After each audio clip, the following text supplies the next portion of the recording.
Hi, I'm Maria Ressa, and we're at the World Justice Forum in Warsaw. With me is Anne Applebaum, whose most recent book, Autocracy Inc., goes beyond and tells us what actually is happening. Like, how have we moved into this post-Cold War world that has damaged democracy? What's happening? So the book describes a network of dictatorships. It's not all dictatorships. It's not everyone in the world. And they aren't people, they aren't organizations, they aren't political parties who necessarily share an ideology. What they do share is a conviction that the language and the ideas of democracy and of the rule of law and of human rights are a threat to them. And so we're talking about Russia, about China, about Iran, about Venezuela, about Zimbabwe. I write about it's countries all over the world, right, who have identified those ideas as a threat and who seek to undermine them. And they seek to undermine them mostly because they're interested in defeating their own political opponents at home, whether it was Alexei Navalny's anti-corruption movement or whether it was the Hong Kong democracy movement or the Iranian women's rights movement. But they also came to understand that in order to win these arguments, they needed to work globally. And so the book is partly about that. It's about their development of an authoritarian narrative, how it spreads. In the case of of Russia, their use of military force and actions as well to undermine what they perceive of as a democratic or a Western alliance. In the old days, it almost felt like every accountability story journalists did ultimately came down to corruption. But now it feels, and you point this out, right? It's like the growth of these types of authoritarians or dictatorships are deeply connected to corruption. Oh, they exist for corruption. I mean, they are, the leaders of Russia, the leaders of China, these are billionaires. We don't know how they're billionaires or why or how their money came to be or where it is necessarily, but we know that they're very wealthy and the people around them are also extremely wealthy. And this, of course, gives them a different kind of influence in the democratic world than the dictators of a previous era once had. I know that they can buy people, and they also are attractive to people. So don't underestimate the attraction that kind of wealth has for the young Donald Trumps of the world. People just starting out in the real estate business in New York. I mean, they would see the Russian oligarchs as something to admire. Right. And so they've had an effect not only in their own societies, but also in the democratic world. And ultimately, that corruption, the kind of power and money that they have, what does it do to rule of law? If you have power and money and the will to undermine the rule of law, then what's in your way? So it's these are if we're talking about there are autocracies and then there are declining democracies. But if we're talking about autocracies, I mean, these are countries where they already control. There is no rule of law. There's instead rule by law, meaning that the people in charge get to decide what the law is. And there is an argument. It's funny. I heard it made once by a Ukrainian friend that it's precisely because of the need to steal and then keep your money that leaders in declining democracies begin to undermine the rule of law. In other words, if you have begun to use your political system for personal gain, then you have a big interest in shutting down journalism, in ending the whatever government inspectors there are, in controlling the courts. All of those efforts to undermine those institutions very often begin with politicians who just want to steal.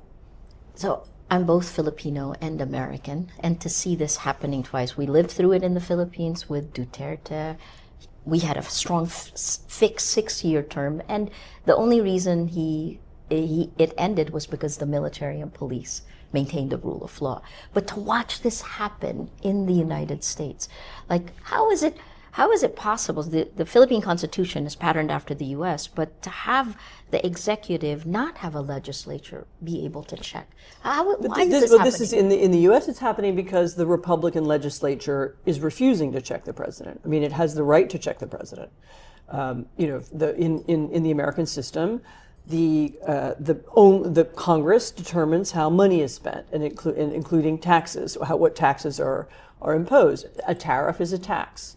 So there is no reason why the president should be able to randomly declare tariffs on whoever he wants, or to raise them or lower them according to his mood or according to whether the leader of a particular country is nice to him. I mean, that's actually anathema to our system. It's not supposed to work that way. Or even bombing Iran without the congressional. I mean, aren't these impeachable offenses? These, of course, they're impeachable offenses. I mean, the military question is a little more fraught because we've had a decline in Congress's control over military power that goes back decades.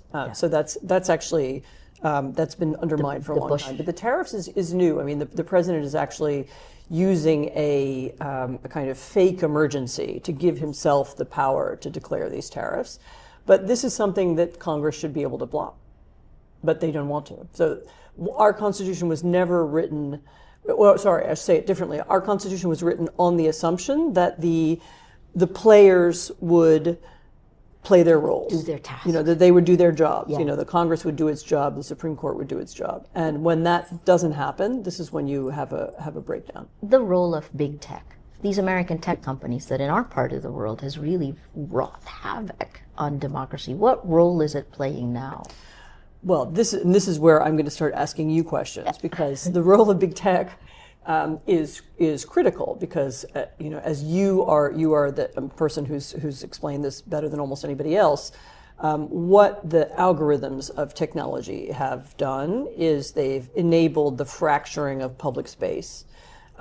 They've made it much more difficult for people to organize, but also even to understand what's going on. They've made it hard for people to know what's true and what's not true. And they've undermined the role of people who do spend their time going out in the world and collecting information and presenting it to people, whether in the form of journalism or in the form of government reports or inspections. And so the fundamental problem isn't particular people or particular autocrats. It's this underlying system and structure which has infected the United States perhaps worse than anywhere else, but you can see the impact all over the world. I mean, I think the reason for the decline in the rule of law around the planet is the same. And this is where I wanted to ask you, because you have spent more time thinking about this than almost anybody I know, and you have worked a lot on what the alternatives are. So, is it enough just to do really good communication strategies to reach people in different forms of media and social media, or is there something else that we should be doing to recreate some sense of shared public space? We've done that. Like Rappler was set up in 2012, and we lived on social media. And then from 2012 to around 2014, it was actually, they didn't have the same algorithms. Remember, Sheryl Sandberg was brought in 2008, and then she began, it was really around 2014, where we began to see information operations and much more aggressive algorithms. A lot of it for making money for the tech platforms. The destruction of democracy, that was a byproduct. The main goal was keep you scrolling, which means more revenues, the surveillance capitalism business model. And we didn't even have a name for that business model until 2019. That was when Shoshana Zuboff wrote Surveillance Capitalism. I lived through it because I could see the data on a daily basis, minute per minute. And from 2012 to 2016, we had a mood meter. We had a mood meter before the emoji of Facebook, right? So in 2012, from 2012 to 2016, the most voted mood in the Philippines was happy. Filipinos were happy. And then all of a sudden in 2016, when Rodrigo Duterte began working with Facebook, that fundamentally shifted almost overnight with the campaign. You say he worked with Facebook. Explain what happened, because I'm not sure everybody knows. Yeah, so Facebook aggressively, again, like, did they plan this? I watched it, the strands come together. Katie Harbath was then in the Philippines. They offered, as they did with Donald Trump later that year, they offered to work with the candidates. But I don't think they even realized that by doing that, they were compromising integrity, information integrity. And Rodrigo Duterte worked with them. His campaign worked with them. That was when we began to see what we later called information operations. Our first report came out in August of 2016, and it was about, it was just disinformation. I watched how the radicalization, my second book is called From Bin Laden to Facebook. And I was talking about, like, in 2011, there were jihadists in the Philippines who were calling for a global jihad. Come to the Philippines for a global jihad on YouTube. So we were tracking this, and the radicalization that led to men like the Bali bombers, for example, has been unleashed online now to the public, making politics a gladiator's battle to the death, right? That kind of extremism. Polarization was one algorithm that every social media platform used, which was a friend of friend algorithm. So how do they grow? I will recommend friends of friends to you, and they found by A/B testing it that you would be more prone to grow your network, and in growing your network, you grow their platform. Every single social media platform used this. And then what we saw that shift in the Philippines, because we had the data. In 2016, if you were pro-Duterte, friends of friends algorithm, you move further right. If you're anti-Duterte, you move further left. And over time, that chasm grew. I mean, you can replace Duterte with Trump, with Orban, with, we've done this. I think our most recent report, the way we survived the Duterte administration was to take what we used to do as investigative journalists and splinter it off as a separate company, because the Duterte administration essentially tried to shut us down by telling our advertisers to stay away. We dropped 49% of our advertising revenue within the first 4 months of the shutdown order on Rappler. Anyway, why am I saying that? Because I'm absolutely convinced, based on the data, that no news organization can survive on the design of the social media platforms. And that's not just that, right? We saw active choking of news sites beginning in January of 2023. Meta was straightforward. They just choked traffic to news sites. And that caused anywhere from a 50% to an 85% drop in traffic to news sites all around the world. 2023, when we were having 74 elections in 2024, right? And then Google, with generative AI, also began to, now when you get Google, you get the generative AI summary up top. They no longer send traffic to news sites.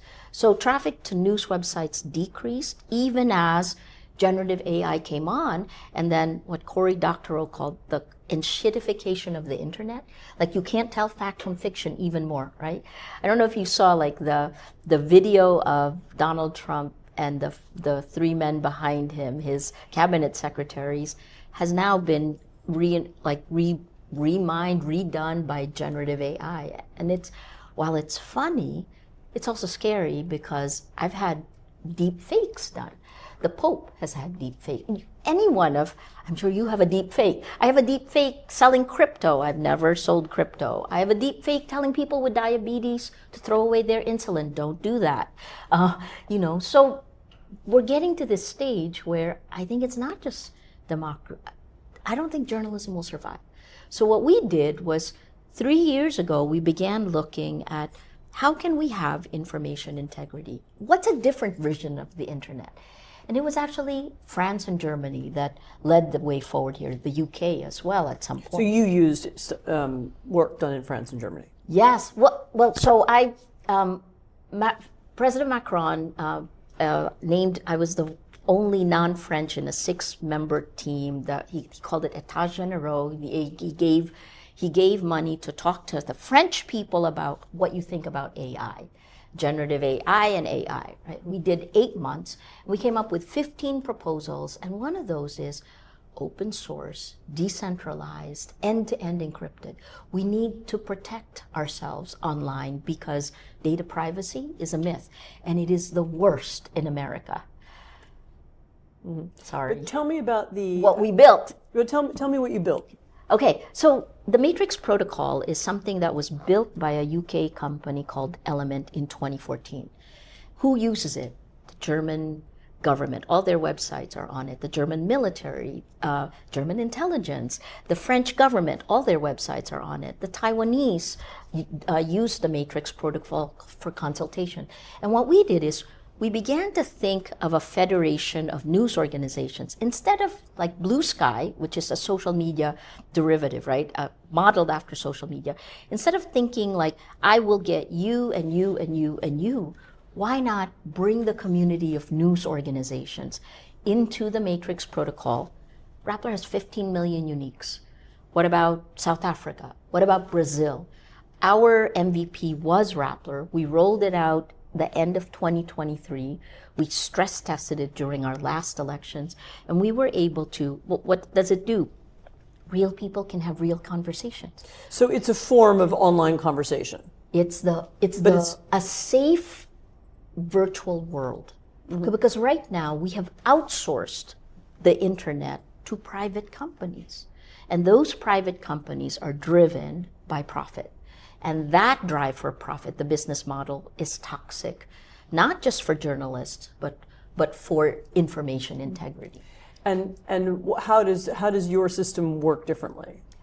It's a federation of news organizations. So this is still a dream, but what we do have is an MVP with Rappler. And then an Indonesian partner is about to start building.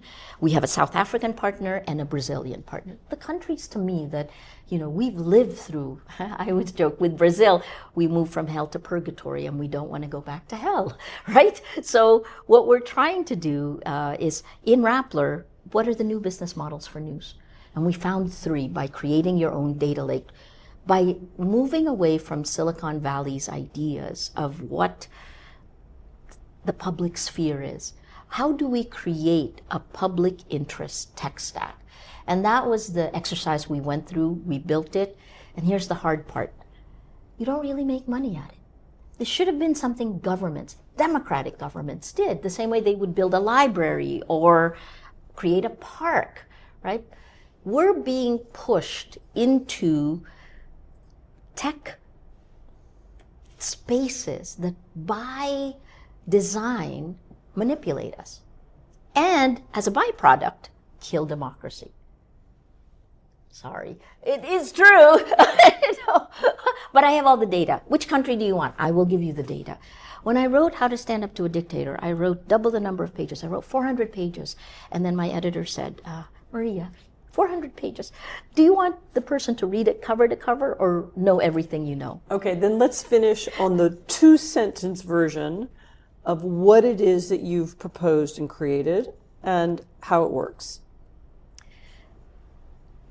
It's a public tech stack, right? The technologists would know that tech stacks are it's kind of like pushing servers together. So it's the technology that would allow news organizations to be able to create, it's called federation, but it's like Mastodon, if you know that. But the problem with Mastodon is when you go on Mastodon, you're over 2 sentences. Oh my God, it's hard. And you know the hard part? A funder for journalism doesn't care about the tech. And a tech funder despises journalism. Right. So tell us, but essentially you're talking about creating a technology that would allow newspapers to survive. News organizations. So it's a public interest tech stack that would allow news organizations to have public debates without people being insidiously manipulated. Okay, that makes sense. And what's it called? It's the Matrix Protocol chat app is what we did. So all we did is we built on top of existing tech for a news service. So all you have to do for The Atlantic is log into The Atlantic, and then you can be part of a federated system. If Sam follows The Atlantic, Bob follows Rappler.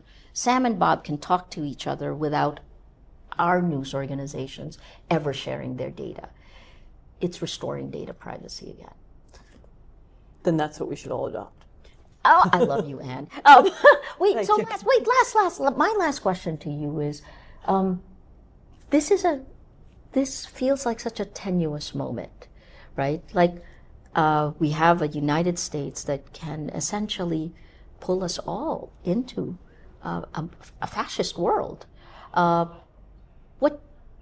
Where are you finding hope? I find hope by doing things, by writing, by talking to people, by being part of organizations. Is it enough? When people, well, I don't think hope is something that can ever come from outside or from something somebody says. I think that, there are a lot of people who are now engaged in politics and in public debate in a way that they weren't before, especially younger people, and they will create the hope. Thank you, Anne. We've been speaking with Anne Applebaum at the World Justice Forum in Warsaw. I'm Maria Ressa. Thank you for joining us.